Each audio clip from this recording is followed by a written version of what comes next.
Cool. I'm ready when you guys are.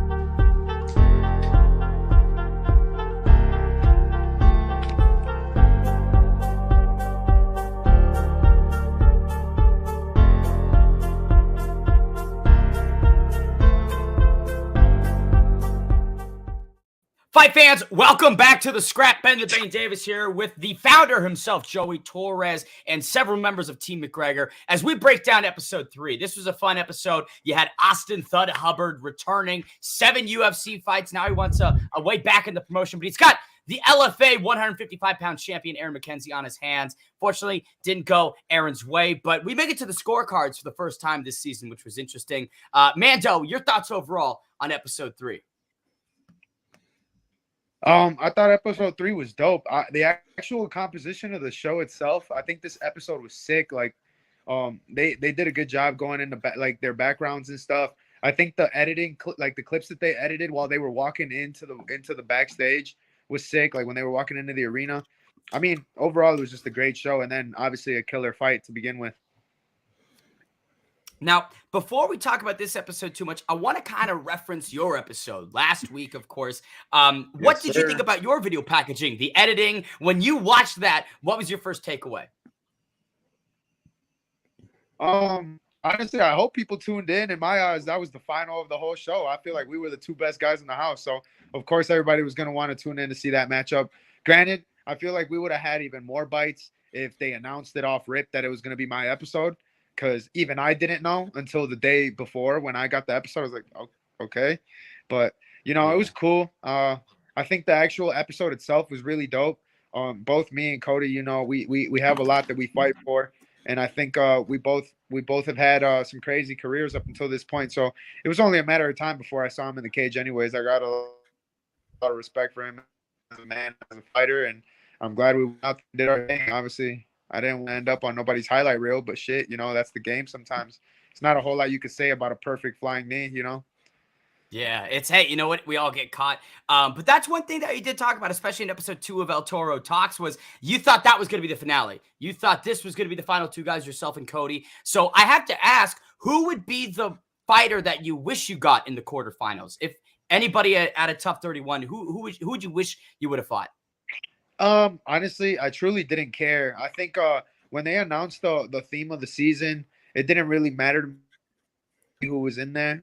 Because at the end of the day, you know, I come from a wrestling background, like I always tell people, and it doesn't matter. What matters is that you win the matches. So at the end, even though I think me and Cody were the first, like even though I think that we were supposed to be the final, if I couldn't beat the first round, I couldn't beat him in the final, so it wasn't gonna make a difference.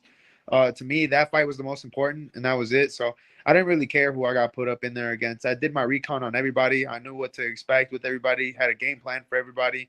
But, you know, things didn't go my way, and that's that. So what was the next day or next several weeks like? Did you sort of snap back into, all right, you know what? I'm in the house. I'm going to learn. I'm going to get my training in and sharpen the tools with Conor McGregor and the coaches. What was your mentality following that defeat?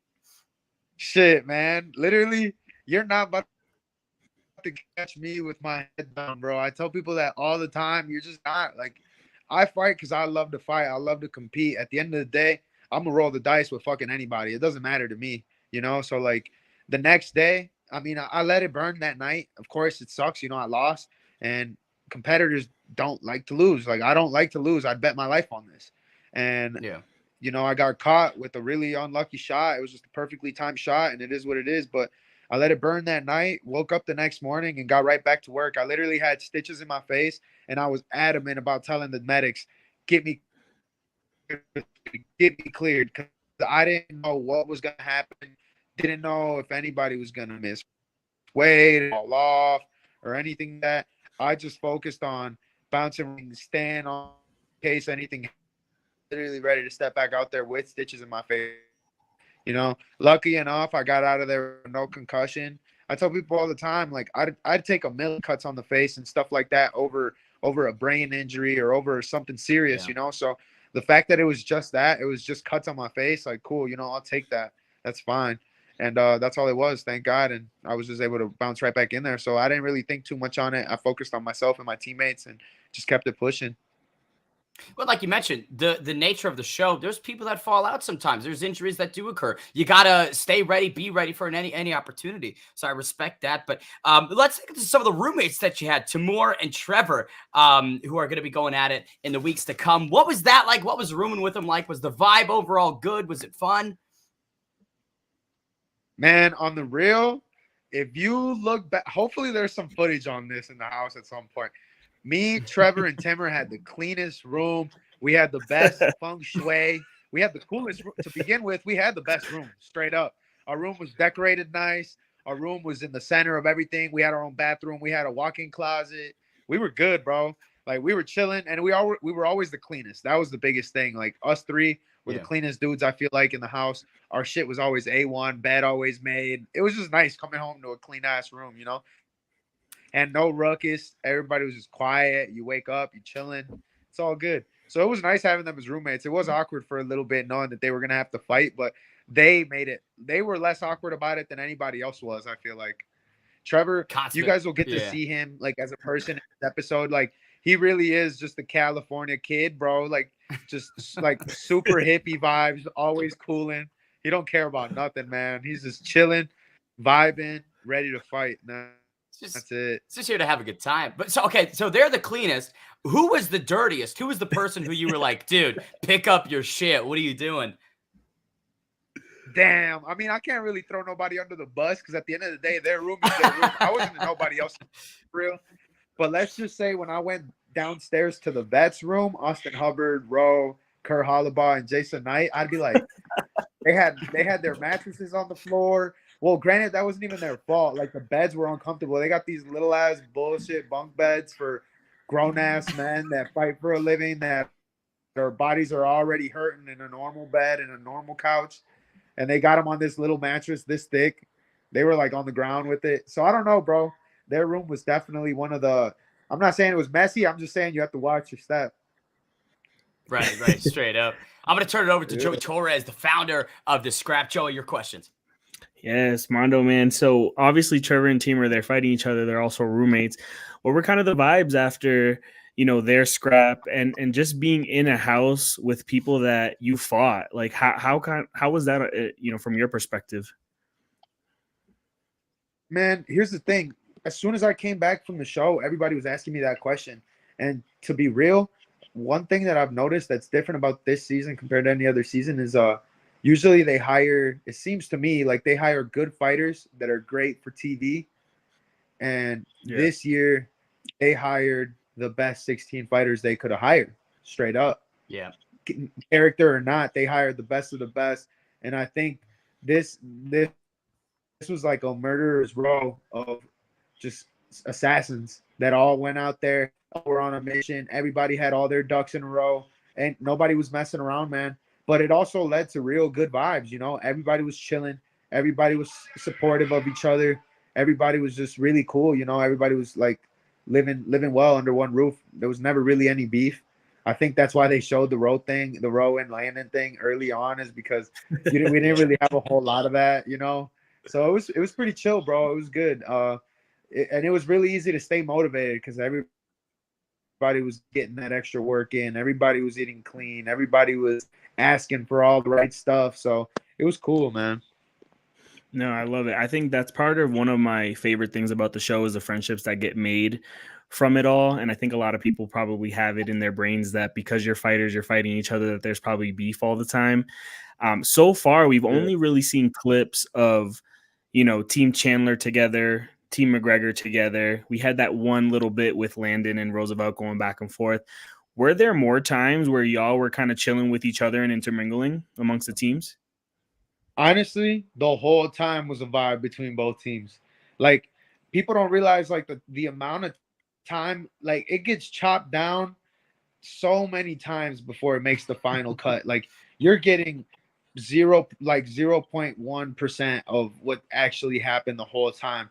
And 90% of the time we're together. We see each other every morning, every afternoon, and sometimes a little bit in between. And it was always cool. Most people were always cooking at the same time. So that was typically when we were chilling, or at night cutting weight. Everybody was in the house cutting around the same time, in the hot tub. I'm surprised they haven't shown more hot tub stuff, bro. That's where the real conversations would come up. There in the barbershop. The hot tub and the barbershop were the two spots. Talking about the barbershop, man, I mean, that was, I would say, one of the more unique segments that Tough has ever shown. What was it like cutting the lettuce of Conor McGregor? And would you say that he's the biggest name that you've given a haircut to? Definitely one of the biggest names, but Joey's actually a bigger fan of this damn near than I am. I get hired to cut up the WWE guys every time they're in the Midwest. So that's a pretty cool, pretty cool thing to get to do. You know, Finn Balor, Sheamus, Randy Orton, all the big names. You know, I get to cut them all up and learn from them. And let me tell you, bro, those are some cool ass dudes. So they're up there too. You know, definitely not no Conor McGregor like Mystique, like different type of person kind of deal, but they're up there as well. So I've been known to cut a few professional athletes. So that in itself is not a big deal to me. To me, I just love cutting hair, and it's almost like I have magic that I get to pass around to people. So it's always cool to get to do it to anybody. People always ask me like, "Oh, am I nervous or something?" And no, none of that. It's just good vibes, man. I feel like it's my duty to do that. Like it's my gift. I gotta bless people with. It's your vocation, baby. It's your vocation. Exactly. I love it.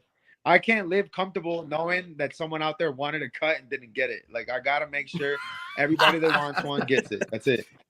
For real. Hey, it started off me cutting all the guys in the house. Then it turned into the coaches. Then it turned into the directors, the directors, broadcast team was getting in on it. Crew. Yeah, bro. Everybody, the camera crew, down to the sound guy. I had the sound guy in the chair multiple times. Yeah, bro. I was staying busy. It was nice. Hell yeah. And to me, it's an everyday thing. They thought they were winning. They thought they were winning because they were getting a free haircut. I was winning because to me, every day was normal. So I'm the only person in that house that had normalcy, I feel like. Now, talking about kind of that hustle, we saw in this episode a young kid who was making figurines of different fighters, and Conor came in, gave him $1,200. What was your thought on that segment? And do you remember that day? Did you see this action figure kid? Dude, can't even lie.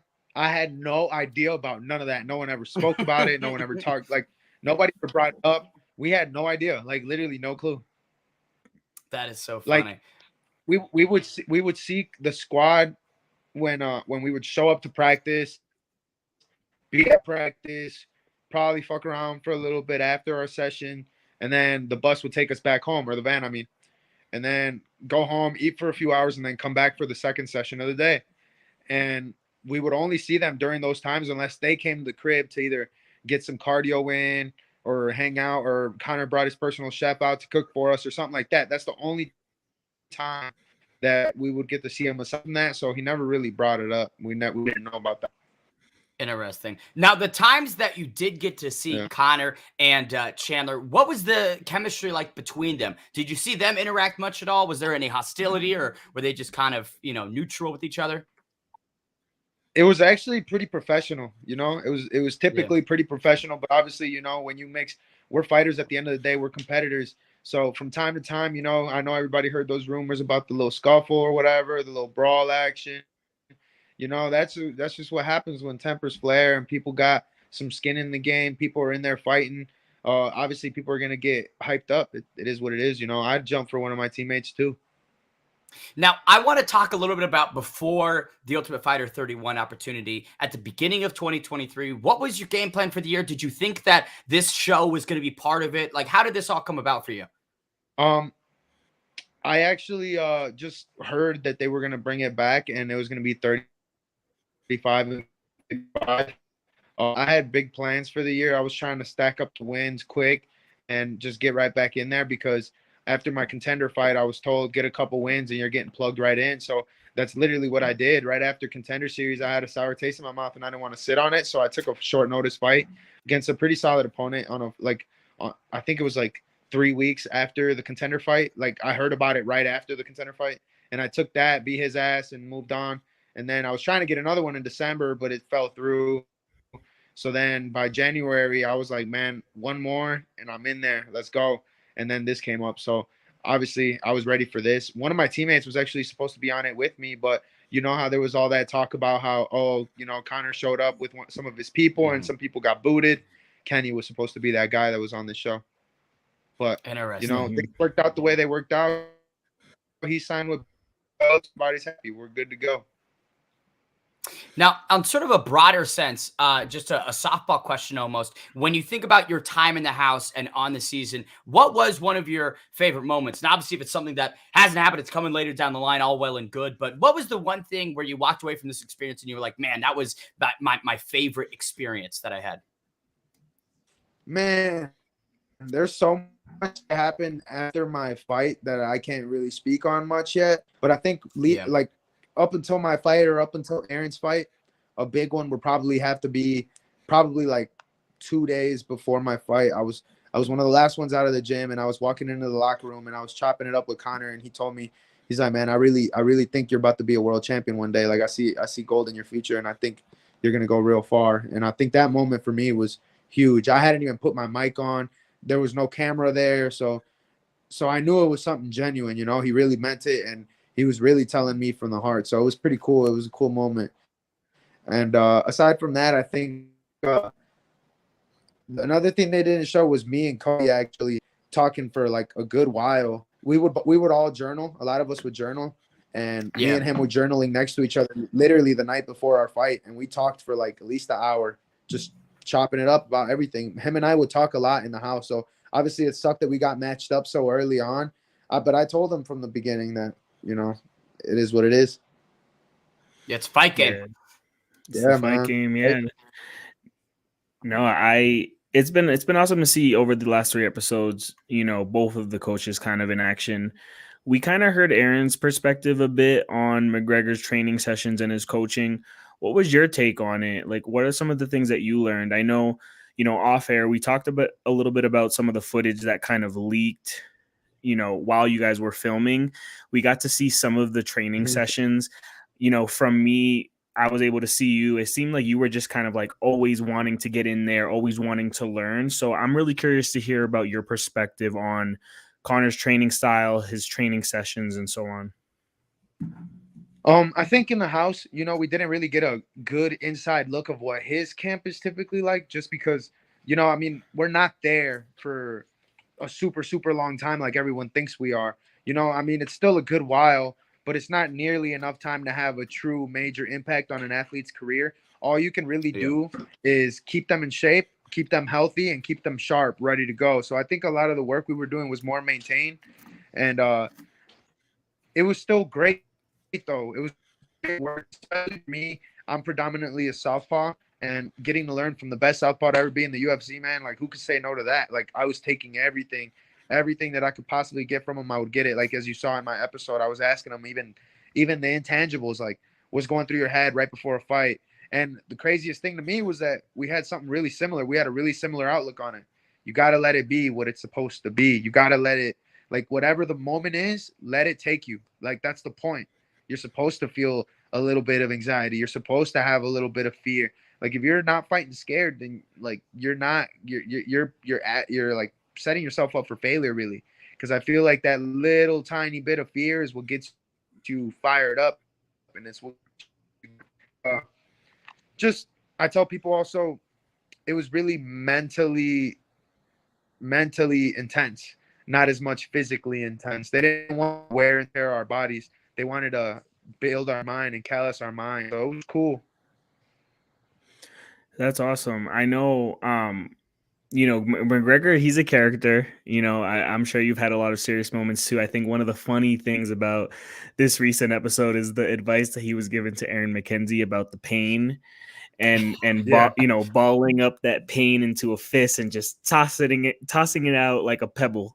Was there anything memorable on your end? Any advice that he's given you, whether it's on air or off the air, that you'll kind of take with you into your career? Bro, I promise you, he told me the exact same thing. They didn't show it, but I bumped my knee. Like, I tweaked my knee a couple days before my fight, and he had his massage therapist like working on it for me. And same thing. He told me the exact same thing, and I was like, oh, Bet. But you know, the crazy thing is, if you like look back at the Notorious movie, he literally fought with a blown out knee. So, I mean, there has to be some truth to it, no? I mean, he literally did it himself. So how can I say it's not valid? I think that No, probably has to be the most definitely. And major one. Yeah. did you end up watching his newest Netflix docuseries, the McGregor Forever one? Yep. Yeah, I did. Did what was your kind of take on it? Did you enjoy it as much as the Notorious documentary? I don't know if anything could ever top the Notorious movie, man. It had a little bit more like it had more like of a negative perspective because it was all like the bad shit that was happening to Connor rather than the good shit, you know? Like in Notorious, you see the upcoming, like you see the rise up, you see him tenacious. And in this, you see him he has it all, but he wants more, but life, you can never really know how life's gonna work itself out. Sometimes things are out of your control, no matter how famous you are or how powerful you are. Like you can't force somebody to fight you. You can't force somebody to not retire. You can't force somebody to put you on the car that you're supposed to be on because they can't pay you, you know? Like there's a lot of shit in the play that people don't really get to see. And I'm glad that people got to see that aspect of his life, you know, because it's not all sunshine and rainbows for people. Life is real. This shit's real. The fight game is real. Doesn't matter if you're rich or not. If you're really living this life, you're living this life. Absolutely. And, kind of to wrap things up, like for you, having Connor as a coach, being able to kind of see him on a more of a personal level than most people get to, you have any plans of going to Ireland at all on a private jet, going to get some training sessions out there, or what's up? Hell yeah, bro. You already know. We have that locked in. We had that locked in since before I left, bro. Before I left. And what people don't know, so you know how he has Proper 12? Obviously, like being famous isn't the only prerequisite you need to start up your own alcohol company. He partnered up with Jose Cuervo, who's a big deal, obviously, in the tequila world, and they're based out of Tequila, Mexico, which is only 45 minutes from where I train when I'm in Mexico. So he was like, "Hey, bro, if we're ever if you're ever in Mexico, let me know. Like, let's ride out." And guess what? I'm going there this week to go train for the next few weeks. So I was Let's like, "Hey, bro, go. what's good? Pull up." So if you see you Connor rolling out there, bro, know what it is. You heard it here first. But I'm hoping he answers. I'm hoping he pulls up. That'd be cool. I love it. Well, hey, Mando Gutierrez, thank you so much for the time, sir. We really appreciate it. I'm very curious about El Toro Talks. Make sure you tune in on the scrap to see that. But again, thanks, sir, for the time. I will talk to you soon. All right, my brother. Absolutely. I appreciate you guys, man. All right. So I got some confirmation from Aaron McKenzie. Fortunately, he won't be able to make it on, do some scheduling, but still a lot to dig into and discuss from this episode. The one thing I want to talk about is, again, the action figure kid, right? Having that segment in is a feel-good moment. It's wholesome, but it kind of pisses me off because I'm thinking in the back of my mind, the UFC could put this kid on a platform. They could help him with his production of the marketing, and they could create this unbelievable moment of this kid's life. And the fans, I think, would support that because they're like, dude, he's been making action figures for 4 years. I would rather buy that than a Hasbulla fucking pillow or a full send shirt. Like, I'd rather support this kid's ambition than any other bullshit that they put on the store, but they don't do that. And that's why that really irritated me. No, dude, but like, dude, did you see his face when Connor pulled out that stack of 100s? He was, dude, in shock. I mean, I'm surprised he didn't have a heart attack. That was the most money that kid's ever seen. Yeah, no, that was probably one of my favorite moments of this episode. Not gonna lie, he was just jaw dropped, dude. And for me, I'm not gonna lie, I've been a Conor McGregor fan since his beginning. I actually went to Conor Khabib live. I dropped a lot of money on those tickets, and I also got to see Conor versus Cowboy right before the world shut down in Vegas. So, dude, like, if I was that kid, I would probably have the exact same reaction. I'm not gonna lie. Dude, I'm surprised he wasn't more starstruck. He played it pretty cool, all things considered. You know what I mean? Like, he seemed like he was doing really well. And is that Shay throwing my Hasbulla pillow? Yes, Jake.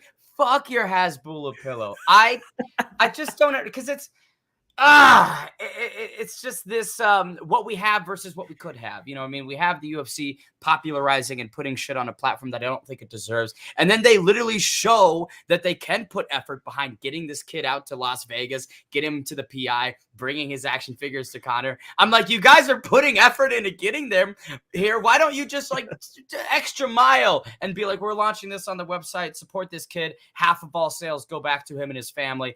He's got Alzheimer's. Who knows? Like maybe he's dealing with something and there's a story there. But yeah, you know me, Joey, I always take notes. So if you want, I can run through my couple notes that I have of episode 3 of The Ultimate Fighter. Yeah, absolutely. Actually, before you go into it, I thought this was a pretty interesting comment from Jake. Not this one, sorry. This one right here. He said, P.S. McKenzie and Chandler are beefing on Twitter right now. Have you been able to peep that yet? I've seen it. It started because Chandler noted that McKenzie was 3 years older than Austin Hubbard, but was labeled a prospect. And Aaron responded with, "You didn't say any of this shit to me, bro." And honestly, fair on both sides. I mean, that seems like a little disrespectful from Chandler that he's implying something about, well, is Aaron a prospect at 34, right? I can get why Aaron was a little bit frustrated by it, upset by it, but I don't know. I mean, his response is funny with just you didn't say this shit to me, dude. And it's a pretty benign comment, all things considered. But yeah, no, they're going back and forth. Oh God. Well, yeah, take me into what your notes were for season 3. I also got a couple of notes for you.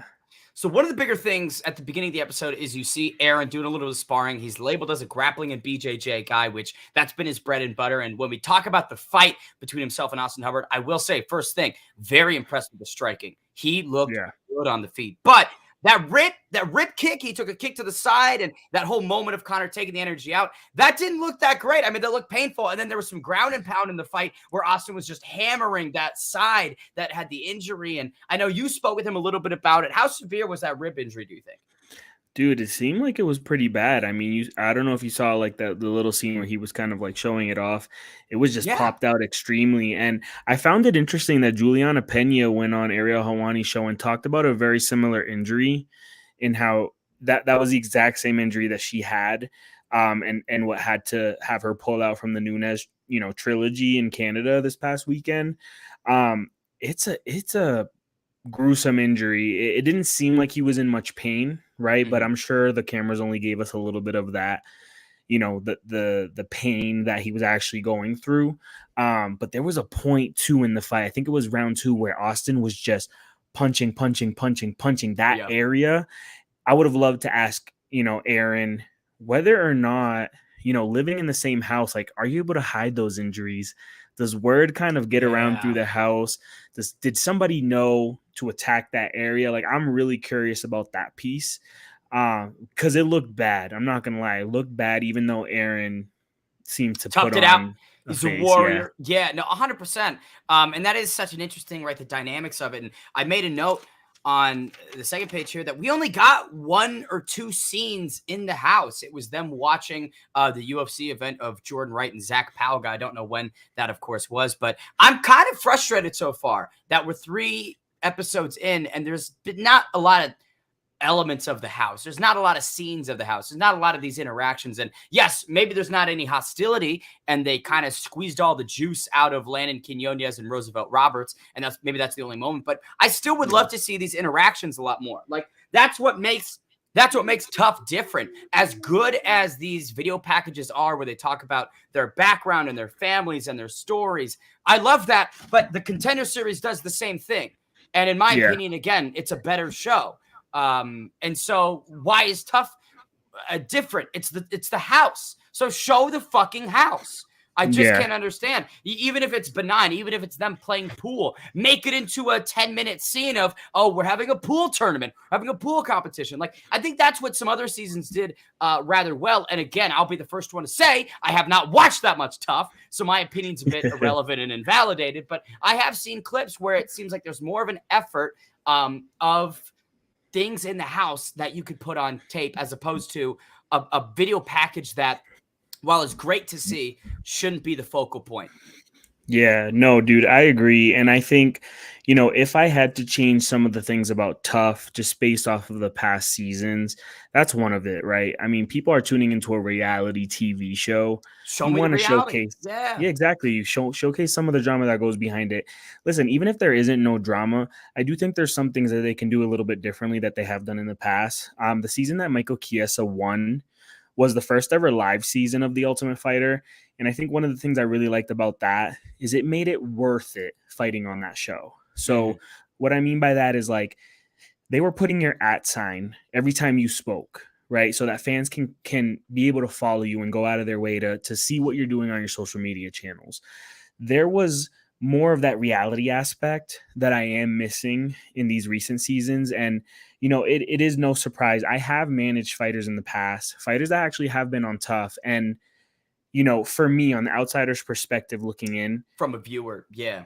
from a viewer's perspective, I would rather go on Dana White's Contender Series. You fight one time, your show is your backstory is showcased, right? Yep. And you fight one time, you can or cannot get a contract. With The Ultimate Fighter, dude, you got to fight 2 times. Back in the day, you used to have to fight to get into the house. I kind of missed that a little bit too, right? But even then, right, the fact that you have to fight multiple times, it is such a shitty experience for those fighters. And the maintaining weight, and then you look at the flip side of that is that let's say you lose in the quarterfinals, like everybody on Team McGregor has done so far. You then just have to sit in the house for the entirety of the rest of the show. You can't roll out onto the regional scene and go, you know what? Let me get back on track, or let me just kind of set things up moving forward. You just have to be quiet and sit on that loss for a very long time. You're unable to do other things, and when your livelihood is kind of depending on it, your income streams are tied to fighting. That's not really a great place to be. You're isolated from everybody, and you're not in the tournament. You're not having an opportunity to win the show. So I think that, when I look at which one is better, and I've been an advocate for it since we've started this 3 weeks ago, I just like the Contender Series more. But getting back to the episode, I think the couple things I thought was funny. Aaron's got 2 dogs and 2 cats, all of them that he found. The cat was sitting on his luggage before he left. I thought that was funny. And those are things that are great. It shows the people. But getting into the fight itself, you could tell that this one was going to be a bit more of a back and forth because it started about half hour into the episode. The debut of Tough 31, we got the fight in 2 minutes left in runtime because it was a 9-second knockout. So you could play that game of when the fight starts, you could determine what the outcome's going to be in. With 30 minutes to go, I was thinking, fuck, we're going to see something pretty exciting. And that's what we got, right? Aaron McKenzie, the 155-pound champion of the LFA. Austin Hubbard, again, an ex-champion. This was great matchmaking. I thought Aaron's striking was deceptively great. Didn't expect it to be that good. His combinations were chained together. Those leg kicks, it seemed like they were prepping for Austin's leg kicks, but maybe Austin should have been prepping for Aaron's leg kicks because he was the one that was having a lot more success with it, but the takedowns just weren't there. I mean, you could tell that Austin Hubbard is a really, really athletic guy, and his takedown defense held up. And every time Aaron was in one of those grappling positions, eventually he would get the worst of it. And that's where all of those elbows and all of those short shots when he's trying to make it back to his feet kind of accumulated and added up. I think if he stayed on the feet, this could have been different. And the uppercut in round 1 changed things completely. But up until that point, I was like, damn, Aaron's got this round in the bag. Yeah, no, it was a fun fight, man. I mean, obviously it's the longest one of the season so far, 3 episodes in. So it's really all we can say is in terms of being the best fight of the season so far, right? But it was fun, man. I really enjoyed it. I think Aaron McKenzie's striking is really unique. It's very tricky to kind of prep for. You can tell that Austin had a bit of trouble there, but Austin kind of was able to steal the rounds at the very end, grounding him, pounding, whatever the case may be. He really showed that he deserves a second chance at the UFC. And I kind of fear, man, that's what we're going to see all season. I'm hoping for some surprises from the prospects. I'm hoping that we see some of those guys kind of really step it up and showcase exactly why they're getting the opportunity they're getting. But man, the veterans look good. Tell me not. It's kind of what we talked about with Mando. I mean, it's a unique theme for a season that really pits the prospects at a unique disadvantage. I don't think a single prospect's going to win because, and this is due to my knowledge of the prospects. I knew Aaron coming into the show. I have watched his fights. He is such a great talent. If Aaron can't get it done, I'm not really sure who could. And I understand that there's the weight class differential and you got 135 and he's at 155. But like we said, it just doesn't seem like there are any advantages for the prospects in this season. And I don't know. I mean, if I'm Conor McGregor, I can understand why there's some altercation. I can understand why there's some conflict because maybe it is Lee Hammond. Maybe Lee Hammond gets put out, but I feel whatever results because of him pushing Chandler, that's an accumulation of every single one of his fighters losing. That's an accumulation of not one guy getting knocked out. It's this whole season. I'm just watching my fighters lose. And I don't know. I mean, coming out of Tough 31, I really hope that everybody looks at these prospects and still, because I still think Aaron belongs in the UFC. And I think that this fight showed it in some way, shape, or form, right? You went toe-to-toe with a guy who has had 7 UFC fights. You had the better of the striking for the most part. I think he belongs. And I think that everybody watching should come away just still suspending that judgment, suspending, oh, no, these guys aren't ever going to make it. They definitely could. But it's an uphill battle this season. And, I hope for a couple surprises, but fuck. If Aaron can't do it, I don't really see who else could. Yeah, I mean, I can agree with that. I think we are still in for a couple surprises. If we go by history, most of the Ultimate Fighters in recent memory, they start off like this. One coach is winning 3-0, 4-0, 5-0. Then we get a couple of wins from the other side. And like you mentioned, right, we're probably going to see a lot of these guys in the UFC eventually. I think if we take it back to the conversation of what are some of the things that I want changed, especially in this modern era of tough, make it worth it for these fighters. They're not making a ton of money from the show. So if they aren't getting the opportunity in the UFC, then give them a Dana White's Contender Series opportunity, right? They certainly deserve it. They're going on the show. They're giving you viewers. They're having to fight multiple times back to back. They have to cut weight back to back. They're sacrifices. For them. Absolutely. They are. Yeah. And who knows? I think that the UFC has done a deceptively okay. I'm going to choose my words very carefully here. They've done a deceptively okay job on the back end, behind the scenes, when the doors are closed, kind of compensating people for their time. I mean, you hear about these mailbox checks quite frequently. And, I think that everybody on this season of Tough, and hopefully every season of Tough, right? Because again, the premise stays the same. You're making the weight. You're away from your family. You're losing out on other opportunities. I'm hoping that Dana makes it worth it for everybody. And, it kind of seems like it's not. I mean, Mando had a great attitude. Aaron's had a great attitude. So I would be stunned if they had a horrible time and they weren't getting something out of Tough. They wouldn't roll on here and have nice things to say. I mean, maybe I know it's professional, neutrality, but I don't know. Yeah, I think again, my thing is just more live elements. I want more of that show. I want more of the interactions between the fighters. I don't give a fuck if it's entertaining or not. I just want to see these guys talk because again, we're 3 episodes in. I can't really name anybody on Team McGregor outside of Aaron and Rico DiSculio. I don't know these guys, and we're 3 episodes deep. You're not really giving me an opportunity to learn about them.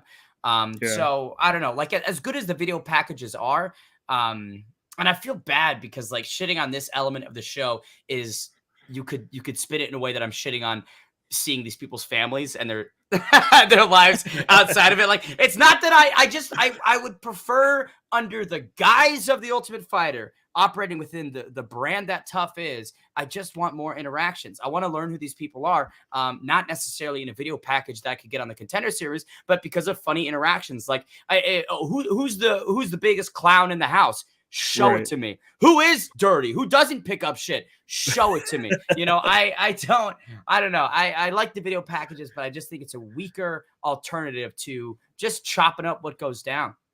Yeah, no, I hear you on that, man. And, I think eventually they'll have to do something different to ensure that the product continues to stay relevant and alive. I think having McGregor and Chandler as coaches, they're banking on that, right? Because of past coaches. Is it working? That's the great question. Is this season really working with Team McGregor and Team Chandler? Because you saw that the views dropped from 650,000 to south of 300K. I don't know, like and I don't think that that's a reflection of Conor McGregor or Michael Chandler, because those guys are both bona fide stars. Anything that they do gets a lot of online traction. I genuinely think that it's just the trap that Tough doesn't really lend itself to creating a lot of long-standing buzz. That debut episode, everybody was tuning in. Everybody was tweeting about it. This episode, I saw maybe 10 people tweet about it. Probably less. I was one of them. You were one of them. That takes, you know what I mean? Like, is this show's format just modern? Is it something that modern audiences gravitate to? I don't think so. And I think the biggest change that they could do is showing me shit, but they're not. Yeah. No, I agree with you, man. And I think they'll have to make that change eventually, especially after the fact that they got probably two of the most high profile coaches they could get in the modern era of the UFC. But, you mentioned something earlier about you don't know if any of the prospects are going to win. Just looking at the kind of the matchups that are coming up in the future. Obviously, next week we have Trevor Wells versus Timur Valiev on deck. I think it's going to be a fun fight. I really do. For some reason, I'm thinking a surprise is going to happen. But we'll see. Timur Valiev? I know. That's why I'm like, maybe not. But dude, if you look at the clips, these guys, I'm not gonna lie, man, these guys are throwing me for a curveball, because from past experience, I used to watch everybody's Instagrams and social media channels to see who's promoting it more than not. Everyone seems to be promoting it pretty across the board, so they have me a little bit confused. You can't play the game of like, all right, who hasn't said shit? They're probably losing. Exactly. So yeah, I think next week's gonna be a fun fight though, regardless of the outcome. We have Carlos Vera versus Brad Katona coming up.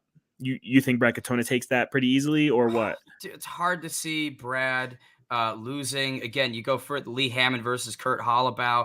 That's the next one where I'm like, Lee should be the guy out of the prospects that should excel. But we've heard so many fucking rumors that he doesn't do that. So again, take him off the board. Landon and Jason Knight. No, I just don't. It's going to be a fun fight, but Jason Knight's not going to lose this. I mean, that guy is an absolute animal with so much high level experience and BKFC experience. Yeah, like back in the day UFC experience, And then, you got Rico DiSciolio and Hunter Azure, who, again, Hunter is a fucking beast and still a UFC talent. And as much as I like Rico, and I'm so similar with Aaron, I'm so glad he's getting this spot. I'm just like, man, maybe it's not the best one, because that's a tough task in front of you. But no, for sure. And let's be honest, Michael Chandler, I think a lot of people give Juliana Pena a lot of heat. Should. As they should. But she was probably one of the best tough coaches that I've ever witnessed, and I've watched them pretty much all. She was really invested. She was really strategic. Michael Chandler's kind of heading in that route for me. Really strategic. I thought he pulled one of the biggest chess moves in all of tough when he ranked his fighters to get the most optimal matchups for himself and his team members. So, if I had to pick any of those matchups, though, that I'm thinking that might go towards the prospect end, I really do think Landon Quinones takes it. I know Jason Knight is a prospect and he has all of that, below his belt, but just based off of some of the scenes that we've seen, Landon is wrestle fucking him into oblivion, if we're honest, right? Based off of those clips. Lee Hammond versus Kurt Holloway, we haven't seen a lot of clips on those, but we were kind of talking a little bit off air about this. I was tuning in from the get, man. I was tuned in from filming. I was getting a lot of behind the scenes scoops. Yeah. That I think you were the only one that was covering it. Yeah. Yeah. No, I love this shit, man. I love The Ultimate Fighter. So I was doing that. And based off of what I've been able to see, and based off of when McGregor was talking about certain things, I really do believe Lee Hammond gets through round one. But I do think he is the fighter that gets KO'd in round two, which prompts McGregor to jump through the fence, get really, really passionate about it. Because let's be honest, right? Like, is he going to be passionate about his fighters? Sure. But who is he going to get passionate about enough? It's him. Not like McGregor's not scaling the walls for Aaron. He's not scaling the walls for Rico. Right. It would be the guy he, made waves. He parted the Red Sea for Lee Hammond to enter the house. You know what I mean? And I'm glad that we're putting on the tinfoil hats. We've got Joey Torres, the detective of Tough 31. But yeah, it's just, I don't know. I am enjoying it. I'm still tuned in. I'm still interested, which is different from past seasons that I've tried to watch. So that's a bonus. Again, I just think they should have given the action figure kid a place on the UFC store. That's wishful thinking. Anything else that we got to cover on episode 3 of The Ultimate Fighter? No, I mean, I think that was it. I did enjoy it. I did watch it, post Amanda Nunes versus Irene Aldana. So I was able to kind of rewatch it today. Fun episode. I hope we get more fights that are longer. I mean, I love to see the KOs, don't get me wrong, right? But if we're building the season of prospects versus veterans, we really got to hopefully make a case for prospects coming forward, right? Otherwise, in my opinion, it dilutes the Dana White's Contender Series. And when you think about it on the grander scheme of things, there are more prospects that get cut from Contender Series that actually make it into something. So I'm really pulling for the prospects, but I'm really interested to see what continues to happen. I'm really looking forward to the coaches challenge that comes forward in the future. And I want to see some more drama. So I'm waiting for that episode where Connor just fucking, pushes, what's his name? Chandler off. Chandler seemed to have been defending himself a million times on social media. So he felt it. So he felt that. That got to him. And I will say this, in terms of like the social media engagement, Michael Chandler has been live tweeting every single episode. Who knows if it's actually him? But he is there and he is like giving his perspective on things, which is very funny because I don't get this twisted. I like Michael Chandler so much. He lives in his own world in the best way possible. And so like when he tweets out some certain things, like I think he said something about how he was like, I was on both of my toes on the stool ready to hop into the octagon because I thought that was it. I thought Austin, was going to KO Aaron there. And I'm like, why are you tweeting this? But there's a lot of excitement to come, and we're going to be covering it all at The Scrap. Make sure you follow, subscribe, send some stars. It helps us provide the best content and coverage that we possibly can. Joey, thank you so much. I've been Ben the Bane Davis. We'll see you guys next week for episode 4 of The Ultimate Fighter 31.